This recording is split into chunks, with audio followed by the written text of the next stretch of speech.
We're open 7 days a week, 6 of those, 9:30 to 5. One day on Sunday, we are open 1 to 5. And just want to say, last night we had our prehistoric painting night. We'll hopefully be having another one of those on the 19th. So feel free to drop on by if you want to sign up for that. We will get a sign-up sheet ready. But in that case, we're going to get started. Today we're going to go over probably one of the more recently famous groups of dinosaurs known as Dromeosaurs. Everyone probably knows them as raptors, though, which has kind of led to a fun thing where ornithologists don't like it when you call them raptors, but we're going to call them that anyway. So probably the most famous member of this group of dinosaurs is Velociraptor, which lived in Mongolia during the Cretaceous, and despite what people tend to think, was actually like the size of a turkey. Jurassic Park led to people thinking they were quite massive animals, when in reality they were quite small, probably weighing only about 25-30 pounds. But we're going to go over Dromeosaurs really quick. So their name means running lizards. They were discovered at a time when it was still thought that dinosaurs were relatively reptilian, although they did change the view of them being almost exclusively massive and slow. The first dromeosaur discovered was Dynamicus, and it was about 6 feet tall almost, maybe about 5.5 feet tall, almost 10 feet long, and not all that bulky of an animal. It was relatively slim, slender, and would have been really fast. And that find really started to change how people thought about dinosaurs, and that was around the 80s when that one was really published and well known. You've probably seen that very stereotypical running drawing of that dinosaur copied over and over again. So dromeosaurs are saurischians, which is lizard-hipped, which ironically modern birds are also saurischians, despite being birds or having bird-shaped hips. They are theropod dinosaurs, which is where you'd find carnivorous dinosaurs like Carnotaurus, Tyrannosaurus rex, and Spinosaurus. And they are coelurosaurs, which is where you would find stuff like Tyrannosaurs, Troadontids, and Dromeosaurs. So they were not the only dinosaurs with a big curved foot claw like this. Troodontids also typically had this. But there are other bits of tooth and skull morphology that do differentiate the two. Dromeosaurs initially evolved, the earliest members of the family, 167 million years ago, which is actually the Jurassic, not when we typically think of them in the Cretaceous, and lasted right up to the end, around 66-65 million years ago. So that is a pretty long stretch of time they were around, and they inhabited most continents. We have solid evidence of them living everywhere from North and South America, Asia, Africa, Europe, all the way to places you wouldn't expect. Antarctica is one, which was a lot warmer at the time. It was not at the southern pole of the planet yet. And these dinosaurs were ecologically diverse. Everything from small predators that ate stuff like mammals and other reptiles at the time to things, well, like Utah Raptor, one of the largest raptors on record, which would have eaten other dinosaurs and was relatively large. And even some of them were piscivorous, which means they ate fish, and others were small arboreal gliding animals, and many of them likely could climb trees and would have been semi-arboreal. They likely filled a niche very similar to many wild cats today. So the other thing, there are 3 words I want to discuss with these animals, which are nocturnal, diurnal, and crepuscular. Diurnal animals are stuff like us, humans. We naturally are adapted to be awake during the day. That will unfortunately shift for those of you going into college. You will be awake all the time. You don't sleep. Diurnal animals tend to have smaller eyes relative to body size because there's more light available. Nocturnal animals, on the other hand, have very large eyes relative to their body size, and we have an example of a nocturnal animal right here. So, this is a great horned owl. I'm not going to try to talk through the wing because these feathers actually naturally dampen noise. And owls have relatively large eyes. Nocturnal animals are very specialized to be awake at night. They have an advantage on animals that are awake during the day at that time because they can see when stuff like us can't. And crepuscular is actually one of my brother's favorite words. And it is animals that are awake around dawn and dusk, but sleep in the middle of the day and the middle of the night. Those animals typically benefit from having decent eyesight and being out at the time when the most prey is available. Meaning nocturnal animals and diurnal animals are in the process of either waking up or going to sleep, and it is a time of day when neither animal's eyesight is going to be at its best due to light conditions. And the reason I bring this up is because another very bird-like trait of Dromeosaurs is many of them were nocturnal, crepuscular, and more than we thought. And fewer that we were finding are probably diurnal. We tended to think of dinosaurs as mostly being awake during the day. But raptors, in the trend of these animals and changing our view of dinosaurs, also changed that view. Velociraptor was very likely nocturnal. And their bird-like traits go beyond stuff like feathers. Their pubic bones were very similar, and their posture would have been very similar. They would have held their heads very similar to flightless birds today, where it's held up in kind of an S curve. And they're one of the few groups of dinosaurs where we know what color some of them were. In China, Microraptor is a small dromaeosaur that was a gliding animal was discovered. And in a lot of these fossil deposits there, they were set in ash, which is a very fine particles, which preserves very small structures. Not just the feather impressions of these animals, but also stuff called melanocytes, which are the cells that give a lot of living beings their pigments. That is how skin and hair in us gets its color. And when those are preserved, we can actually look at the shape of them and compare it to modern animals to discover what kind of color these animals may have been. Which has led to us realizing that Microraptor was kind of the same color as like a crow or a raven. Kind of that dark iridescent black. Which, if you were like me growing up, one of the few things you're always told about dinosaurs was you'll never know what color they are.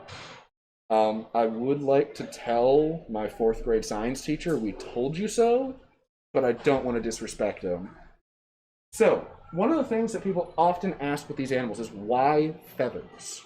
So, in dinosaurs, feathers are actually what we would call an ancestral trait, not a derived trait, meaning that most dinosaurs' ancestors were feathered. And the dinosaurs that we know that weren't feathered, like Spinosaurus, lost those feathers over time. Dinosaurs were likely feathered initially as a means of insulation. They probably did not have pennaceous filamented feathers like birds do today. But as time went on, more dinosaurs developed those feathers, which is why we have a feather right here from our hawk, I think. And raptors, like the Dromeosaurs, did have these feathers on their arms. In fact, their arms very likely were structured very similarly to bird wings. So if we get this owl's wing back in frame, they would have had 3 fingers right here where my hand is.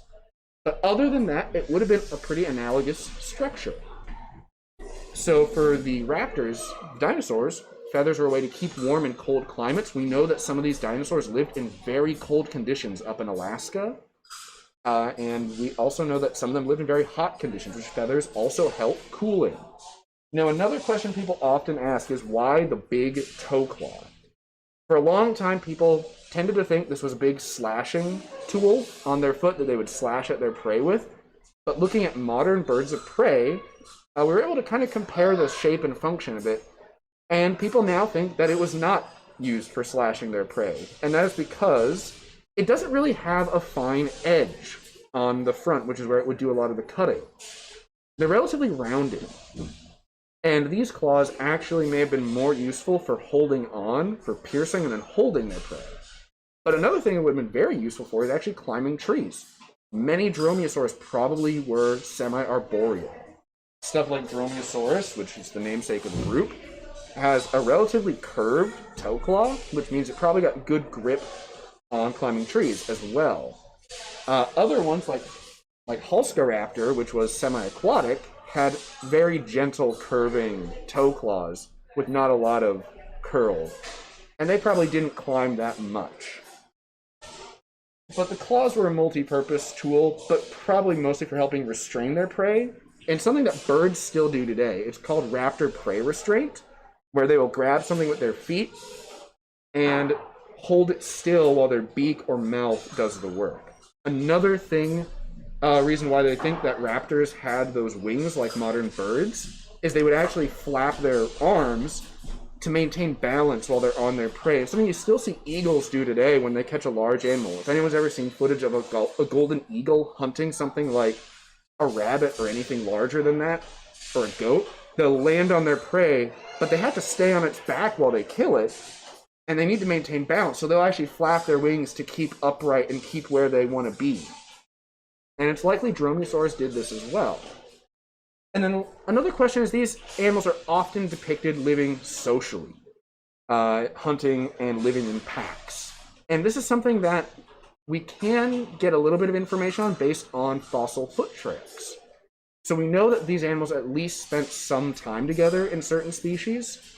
While in other species, we know they spent a lot of time alone. Some of the larger species, like Utahraptor and Dakotaraptor, were likely mostly solitary, but would occasionally group together in a similar way to Komodo dragons today, where they don't deliberately hunt together, but if a bunch of them go after an animal at the same time, every now and then, they have a better chance of getting a big meal. Whereas smaller raptors, like Dromeosaurus, Dynamicus, and something like Velociraptor itself, they probably would have socialized a bit more. There was a very wide variance in their social behavior, everything from semi-social, fully social, to probably fully solitary animals in this family.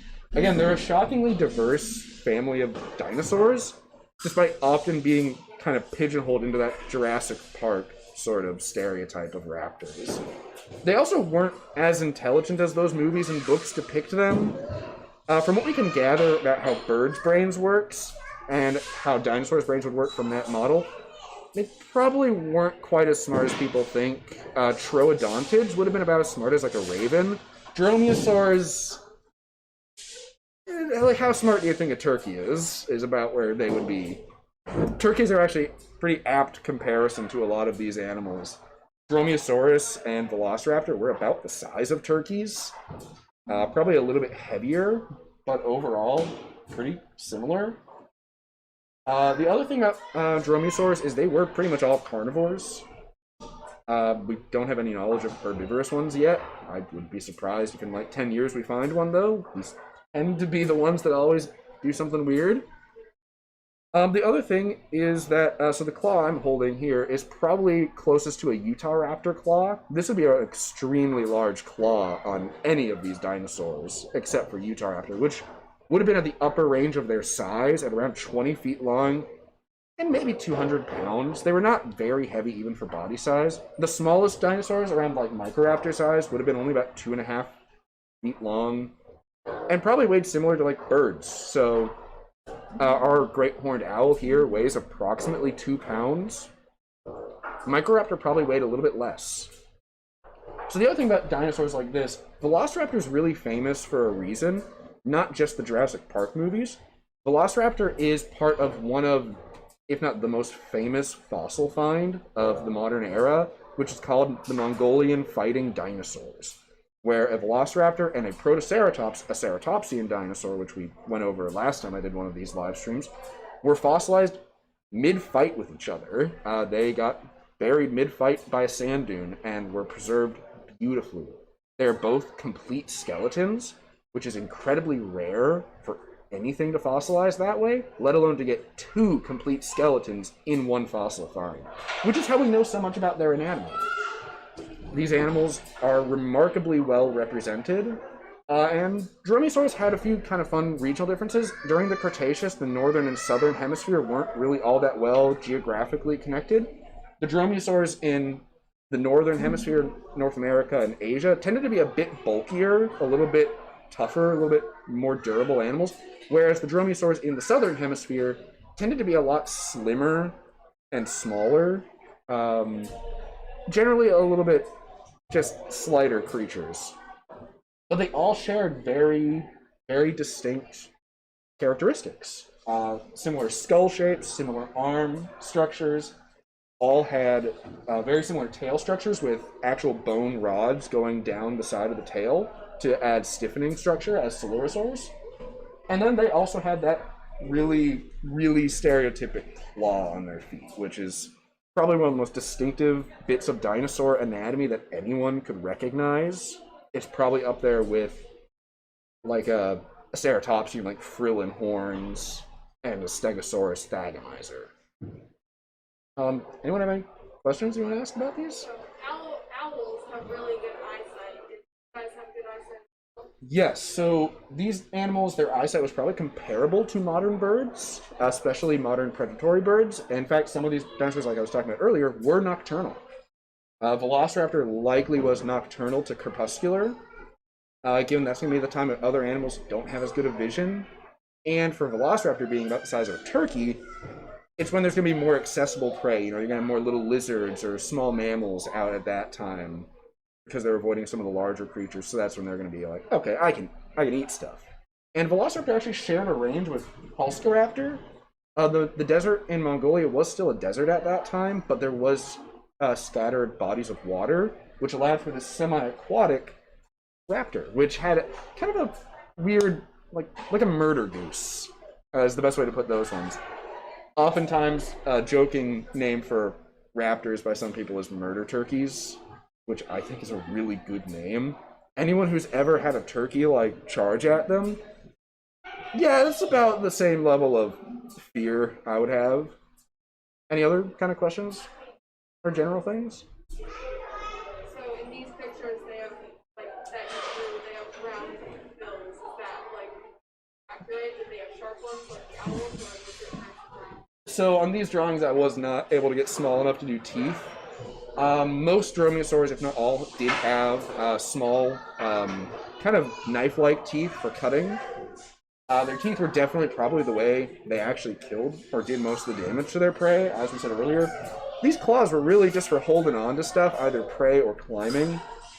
So those jaws were really the way they would get stuff, which now we know that a lot of them did not eat really large prey. You wouldn't see a bunch of Dromeosaurus or Velociraptor going after something really big, because they're just not going to do enough damage to kill a prey atom like the size of like a Triceratops or a big Hadrosaur. But stuff like Utahraptor and Dakotaraptor were big enough where they were able to hunt larger prey items. And even in the larger raptors like Dakotaraptor and Utahraptor, which were both about 20 feet long, there were still differences in body type. Dakotaraptor was pretty much built like one of the smaller raptors, like Velociraptor, where it was relatively nimble, whereas Utahraptor was really bulky for a raptor. It had thicker bones. It was able to produce a little bit more speed, a little bit more velocity, but it wasn't as fast over distance. But it was about 20 feet long and about 6.5 feet tall at the largest. 6 foot probably on average. It was nowhere near a small animal by any standards. Yeah, so these dinosaurs really tend to be the ones that we keep learning more and more stuff that changes how we look at dinosaurs as a whole. The first, like, nocturnal dinosaurs are known from this group. Well, not the first. More semi-aquatic dinosaurs are known from this group. The first arboreal dinosaurs are known from the Dromeosaurs. And for a long time, people thought dinosaurs didn't climb trees. Microraptor was discovered during my childhood, and that was a huge deal. And I remember people arguing about the wing setup on that animal. For a long time, they were wondering how those back legs, which were another set of wings, worked. There was a very contentious debate on the shape of that animal's pelvis. Because the fossil was found, it was slightly crushed. Some people reconstructed it with that very narrow pelvis. Others tried to kind of reshape it into what they thought it would have been like in life. That was a debate for like 3 or 4 years that people were really... Ironically, scientists get really heated about stuff. People were cutting ties with people over the shape of a dinosaur's pelvis. The people who re-inflated the pelvis were utterly correct. Because the flattened one was literally like that. It was tiny and narrow. It's like no animal would be able to do anything with that. Especially an egg-laying animal that would then have to pass an egg through that at some point. Yeah, no, these things... always on the edge of like what we know about dinosaurs and always pushing to be more and more bird-like. Yeah. Thank you for tuning in and hope you have a great